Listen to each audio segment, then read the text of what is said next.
सालाबादप्रमाणे यंदाही जगज्योती समता नायक महात्मा बसवेश्वर यांची जयंती GM मागासवर्गीय बौद्धिशीय संस्थेतर्फे थोरला राजवाडा मिलिंद नगर म्युनिसिपल कॉलनी येथील डॉक्टर बाबासाहेब आंबेडकर सभागृह GM संस्था येथे महात्मा बसवेश्वर यांच्या प्रतिमेस GM संस्थेचे संस्थापक बाळासाहेब वाघमारे यांच्या हस्ते पुष्पहार अर्पण करून सामुदायिक बुद्ध वंदना घेऊन अभिवादन करण्यात आले। यावेळी बोलताना GM संस्थेचे संस्थापक बाळासाहेब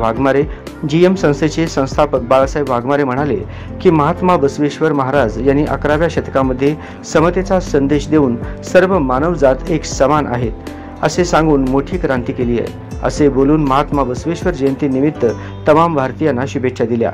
यावेळी GM संस्थेचे संस्थापक बाळासाहेब वाघमारे, GM संस्थेचे सल्लागार राजाभाऊ हौशेट्टी, अनिल गायकवाड सर, उत्सव अध्यक्ष हर्षवर्धन उर्फ मॉन्टी बाबरे, GM संस्थेचे विश्वस्त शशिकांत उर्फ पप्पू गायकवाड, आप्पासाहेब बगले, दत्ता शिंदे, अश्विन सोनवणे, अमोल रणशृंगारे, कनिष्क उर्फ व्याकी वाघमारे, नरेंद्र शिंदे, आप्पासाहेब गायकवाड, अनिकेत तळभंडारे, अभि क्षीरसागर, आकाश जमादार, सोहेल शिरसे, यशपाल कांबळे, गौरव पात्रे, रवी कांबळे, निहाल क्षीरसागर, निशांत वाघमारे, अजय कोळेकर, यशराज बनसोडे, अजर शेख, विश्वास बाबरे, सुशांत वाघमारे, गंगाधर शरणार्थी, अजगर सुरवसे, संदेश माशाळकर, अक्षय बामणकर, महेश खुर्द आदी उपस्थित होते।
सिक्का